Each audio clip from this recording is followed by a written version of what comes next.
하시는 일이 있고 인간이 해야 할 일이 있어요. 근데 인간이 하나님이 하시는 일까지 해버리는 경우가 너무 많습니다. 우리는 그걸 몰라요. 하나님이 하실 일을 내가 하고 있는지를 몰라요. 그 대표적인 것 중에 하나가 원수 갚는 겁니다. 원수 갚는 거는 하나님이 하실 일인데 그걸 내가 갚으려고 그래요. 너 나한테 해코지 했지? 나도 너한테 똑같이 하겠다. 이게 원수 갚는 거예요. 너 나한테 요만큼 줬지? 나도 너한테 똑같이 요만큼 주겠다. 그거 하나님이 하실 일입니다. 근데 우리는 그렇게 하면서 당연히 내가 받은 것만큼 돌려준다는 거죠. 그거는 하나님이 원하시는 게 아니에요. 하나님이 하실 일을 내가 하는 월권 행위예요.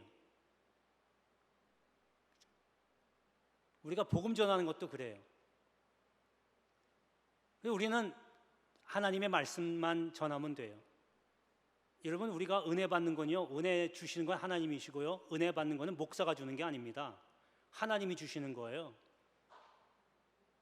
제가 여러분들에게 어떻게 은혜를 끼치겠고 어떻게 은혜를 여러분 속에다 심어주겠어요? 저는 그럴 만한 능력도 안 되고 그렇게 해서도 안 되고요. 저는 그저 제 입술을 하나님이 도구로 사용하셔서 하나님 말씀만 전할 뿐이에요. 은혜 받고 안 받고는 여러분의 몫입니다. 그럼 여러분의 마음 상태에 따라서 하나님이 은혜를 끼쳐주셔서 깨닫게 하시고 감동 주시는 겁니다. 저는 그저 그냥 도구에 불과한 것뿐이에요. 그러니까 말씀 들으러 예배당에 와서 말씀 듣고 은혜 받고 돌아가는 거는 목사가 설교를 잘해서 못해서가 아니라 여러분 마음에 열렸냐 안 열렸냐가 그거에 달려있는 거지, 목사가 설교 못해서 은혜 못 받았다, 여러분 그거는 자기 핑계고 자기 도피입니다. 세상 어디에도 목사 잘하는 설교 없고 설교 잘하는 목사 없고 설교 못하는 목사 없어요. 다 그 목사의 그릇대로 말씀을 전하는 겁니다. 우리가 전도하는 것, 지금 전도도 나왔는데 전도하는 것도 마찬가지예요. 전도는 복음을 전하는 겁니다. 예수를 전하는 거예요. 복음이 곧 예수니까요. 예수 전하는 겁니다. 전하는 방법이 두 가지예요. 예수님을 그대로 말하는 거예요. 예수 믿으세요. 예수 믿고 천국 갑니다. 구원받습니다. 예수 믿으면 정말 좋습니다. 이렇게 전하는 거예요. 또 한 가지는, 이것도 좋지만 더 중요한 거는 행동으로 보여주는 거예요. 내가 예수가 이런 분입니다 라고 얘기를 안 해도 예수는 이런 분이야 라고 내가 행하는 걸 보여줘서 예수 모르는 사람들이 예수를 알게 하는 겁니다. 행동을 한다는 것은 예수를 닮아가는 거예요. 아까 말씀드린 것처럼 하나님의 일을 하는 게 아니라 하나님의 백성으로서 해야 할 일들을 하면 되는 거예요. 원수 갚지 말라 그러는데 왜 원수 갚아요? 그거를 내가. 그거는 하나님이 하실 일이니까 그걸 그렇게 하면 예수가 이런 분이야, 하나님이 이런 분이야, 안 되는 거예요. 미워하는 사람 사랑하라고 그랬잖아요. 미워하는 사람 원수같이 여기지 말라고 그랬잖아요. 그러니까 미워하는 사람 원수 갚으면 원수처럼 여기면 안 된다는 거죠. 그렇게 하면은 하나님이 이런 분이야, 내가 만난 주님이 이런 분이야라고 증명해 볼 수가 없는 거예요. 그래서 간증이라고 하는 것은요, 앞에 나와서 많은 사람들한테 이야기할 때 나의 자랑을 하는 게 아닙니다. 예수 자랑하고 하나님 자랑하는 게 간증이에요. 나의 경험담을 쭉 얘기하다가 마지막에 예수님, 하나님이 빠져서는 안 돼요. 절대로 안 됩니다. 십자가가 다 들어가야 되는 거예요. 잘못하다가는 나의 자랑으로 빠져버려서 교만하게 될 수가 있거든요. 여러분, 이제 오늘 제목이 하나님만 자랑합시다라는 제목인데, 복음을 증거하는 것이 곧 하나님을 자랑하는 겁니다. 예수를 자랑하는 거예요. 여러분들이 만난 하나님 따로 있을 겁니다. 각자들 다른, 내가 만난 하나님은 이런 분이야 라는 것이 있을 거예요. 근데 오늘 성경을 통해서 하나님은 이런 분입니다 라고 하는 것을 살펴보고, 여러분 이런 하나님을 밖에 나가서, 여기 계신 분들은 다 하나님에 대해서 아니까 하나님을 잘 모르는 사람들에게 가서 하나님 이런 분이야 라고 자랑하시길 바랍니다. 이게 곧 전도입니다. 할렐루야. 자, 우리 첫 번째는 하나님 어떤 분이냐? 첫 번째는 동참하시는 하나님입니다. 야곱의 아들 요셉이 애굽에 가서 총리가 됩니다. 그래서 7년 기근을 잘 극복하고 많은 백성을 구원합니다. 그리고 야곱의 식구들 70명이 애굽으로 들어와서 이제 살게 됩니다. 그런데 이제 요셉도 죽고 이 야곱의 그 후손들이 그 애굽에서 번성해서 한 민족을 이루게 됩니다. 그런데 당시 요셉이 있었던 그 바로 때는 괜찮았는데 그 바로의 뒤를 이은 그 바로의 후손들이 요셉을 잘 모르니까 이스라엘 백성을 노예로 삼습니다. 430년간을 노예로 삼으니 이스라엘 백성들이 얼마나 힘들었겠어요. 430년이면 몇 대입니까? 한번 손 꼽아 세어보세요. 조선왕조가 500년이니까 거의 조선시대를 가름하고 노예 생활을 했다는 얘기입니다. 너무 힘들고 너무 괴로워서 신음합니다. 하나님께서 그 신음소리를 들었어요. 그리고 그 신음소리 현장 속으로 들어가십니다. 오늘 말씀의 본문의 4절 보니까 모세가 바로에게 이르되 여호와께서 이와 같이 말씀하시기를 밤중에 내가 애굽 가운데로 들어가리니, 밤중에 들어가신데 누구도 모르게 들어간다는 거예요. 현장에 그 신음소리 하는 내는 현장 속에 동참하신다는 거예요. 여러분 고난받고 힘들어 하십니까? 뭐가 잘 안 풀리셔요? 뭐가 잘 뜻대로 안 돼요? 괴롭습니까? 힘들어 할 때 왜 나는 이럴까 혼자라고 생각하지 마십시오. 이미 여러분들이 하나님을 믿는다면 그 고난 속에 이미 하나님이 와 계십니다. 이스라엘 백성이 고난 속에 하나님이 동참하셔서 잃어버렸던 걸 찾아주시고 더욱이 자기 백성 이스라엘 백성을 괴롭히는 애굽을 징계하기 위해서 동참하시는 겁니다. 여러분 뭐가 잘 안 풀리고 뭐가 힘들고 육신적으로 마음적으로 심적으로 괴롭다 생각하셔도 이미 그 고통 속에 하나님은 같이 계십니다. 여러분들이 잃어버렸던 것 다시 찾게 하시고 그 고난을 준 주변의 악한 세력들을 징계하시기 위해서 여러분 고난 속에 함께 계시는 줄 믿으시기를 바랍니다. 할렐루야, 할렐루야. 이러한 하나님, 나의 고난 속에 동참하시는 하나님, 이런 하나님을 밖에 나가서 자랑하시기를 축복합니다. 자, 두 번째는 구별하시는 하나님입니다. 하나님은 거룩하신 분입니다. 거룩하다는 얘기는 구별하다라는 뜻이에요. 그래서 세상과 하나님의 백성을 구별합니다.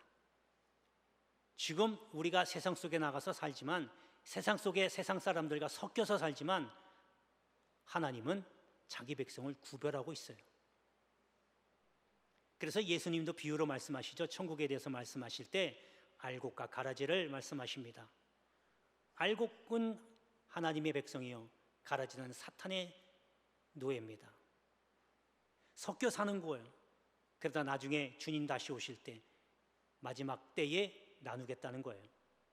자기 백성과 세상 사람들을 나누겠다는 거예요. 양과 염소의 비도 말씀하시잖아요. 양과 염소가 섞여서 살지만 나중에 양과 염소를 가르겠다는 거죠. 구별하겠다는 거예요. 여러분, 그러니까 주님 오시는 그날까지 꿋꿋하게 하나님의 백성으로 살아야 되는 줄 믿습니다. 오늘 말씀에 또 보니까 자, 7절입니다. 그러나 이스라엘 자손에게는 사람에게나 짐승에게나 개 한 마리도 그 혀를 움직이지 아니하리니 여호와께서 애굽 사람과 이스라엘 사이를 구별하는 줄 알미니라. 구별하신대요. 여러분, 이스라엘 백성이요 애굽 사람과 섞여 살지만 하나님께서 자기 백성 이스라엘을 구별하셨다는 거예요. 구별되다, 거룩하다는 게 이렇게 그만큼 중요합니다. 겉모양은 구별된 하나님의 백성이지만 속에는 세상 사람들과 다를 바 없다면 여러분 하나님의 백성이겠습니까? 세상에 속한 사람이겠습니까? 하나님은 무엇보다도 중심을 보시는 분입니다. 그래서 겉이 아무리 경건하고 거룩하고 그렇게 한다 할지라도 내 속이 이미 세상 속에 들어가서 세상과 다를 바 없다라고 하면 그는 이미 세상 사람입니다. 그래서 여러분, 구별되다라는 것은 겉이 구별되는 것이 아니라 여러분 속 사람이 세상과 구별되는 삶을 사는 것을 말합니다. 그것은 주님을 닮아가는 삶입니다. 이런 구별되는 삶, 또 이렇게 구별해서 하나님의 백성으로 보호하시는 이런 하나님을 자랑하시기를 주의 이름으로 축복합니다. 자, 마지막 세 번째는 심판하시는 하나님입니다. 하나님은 자기 백성 이스라엘 백성을 괴롭히는 애굽에게 10가지 재앙으로 심판하십니다. 9가지 재앙을 내렸는데 애굽의 바로가 이스라엘 백성을 내보내질 않아요. 그래서 이제 마지막 10번째 재앙을 내려서 이스라엘 백성을 노예에서 풀어주려고 하십니다. 그게 곧 장자의 죽음입니다. 여러분, 첫 번째 재앙이 피거든요. 애굽에 있는 모든 물이 피가 되는, 그거부터 시작해서 10번째 장자의 죽음까지 그 10가지 재앙을 살펴보면요, 요약해보면 딱 3가지로 요약할 수 있어요. 첫 번째 재앙이 물질의 재앙입니다. 메뚜기가 와서 모든 곡식을 다 먹어버렸어요. 그것도 남아있는 것도 우박이 와서 다 초토화시킵니다. 물질의 손해를 끼친 겁니다. 물질의 손해 끼치면 참 힘들죠. 물질이 막히면요, 사는 게 참 막막할 겁니다. 그런데 여기서 끝나지 않고 두 번째 재앙은 질병의 재앙이에요. 건강을 해친 거예요. 여러분, 물질보다 건강이 더 중요하다는 건 여기 계신 분들 다 인정하실 거예요. 물질이 아무리 많아도 몸이 아프면 그 물질이 무슨 의미가 있겠어요? 돈을 수억을 수십억을 갖다 준다 해도 병을 못 고치는 병에, 불치병에 걸렸다라고 하면 그 많은 물질이 나에게는 아무 의미가 없는 거예요. 그래서 물질보다 더 중요한 게 건강이에요. 이 건강을, 질병을 내려서 하나님이 치십니다. 전염병이 생겨서 죽게 하고 악질, 독종 생겨서 죽게 합니다. 이제 점점점 더 큰 재앙이 내리는 거죠. 자, 그 다음 세 번째는 바로 10번째 재앙, 장자의 죽음입니다. 애굽에 있는 모든 생물이, 사람이건 가축이건 모든 생명이 첫 번째 난 것은 다 죽음을 당하게 됩니다. 바로의 맏아들까지도. 여러분, 큰애가 갑작스럽게 죽었다고 생각해, 자기 자식이 죽었다고 생각해 보세요. 이것까지 청천벽력이 어디 있어요? 자식이 아파서 몸져 입원하면 차라리 내가 입원하면 좋겠다라고 하는 마음을 가진 게 다 부모 마음인데, 하물며 갑작스럽게 죽어버리면 이건 하늘이 무너지는 일이죠. 지금 장자의 죽음을, 이러한 재앙을 내리신 겁니다. 곧 이 재앙을 통해서 심판하신 건데, 이스라엘 백성의 입장에서 보면 이러한 심판은 축복이에요. 복이거든요. 복이면서 이제 승리하는 거예요. 노예 생활에서 자유롭게 되는 거예요. 반면에 애굽의 입장에서는요, 초상인 거죠. 온 집안이 다 초상이 난 거예요. 여러분, 그러니까 하나님의 심판 두려워하지 마세요. 왜 두려워하십니까? 자기가 죄에 쩌들어 있거나 아직도 세상 속에 속해 있다면 심판이 두려울 겁니다. 그러나 예수 제대로 믿고 주 안에 있는 사람은 심판이 온다 해도 오히려 감사해요. 왜냐? 하나님의 심판은 악한 사람에게는 재앙이 되고 징계가 되지만 제대로 믿는 믿음의 사람에게는 승리요 기쁨이 된다는 겁니다. 할렐루야, 할렐루야. 아까 구별되는 거 말씀드렸죠? 알곡과 가라지, 양과 염소. 주님 다시 오실 때 그 일이 일어날 건데, 그때에는 가라지와 염소들이 두려워하는 거예요. 하지만 알곡 신자, 양 같은 신자들은 오히려 하나님께 감사하고 기뻐할 겁니다. 그동안에 섞여 살면서 얼마나 많이 힘들고 힘들어하고 괴로워하고 어려워했어요. 이제 주님 다시 오실 때 내가 너를 사랑한다, 내 이름을 부를 때 그때 비로소 완벽한 승리가 있게 됩니다. 여러분, 세상 사람과 우리가 다른 이유가 뭡니까? 뭐 예수 믿고 안 믿고를 뭐 그런 당연한 거지만, 예수 안 믿는 사람들, 세상에 속한 사람들은요 소망이 없어요. 여러분, 돈 버는 게 소망입니까? 세상 사람들이 돈 다 벌고 나면 어떡할 겁니까? 재벌이 됐어요.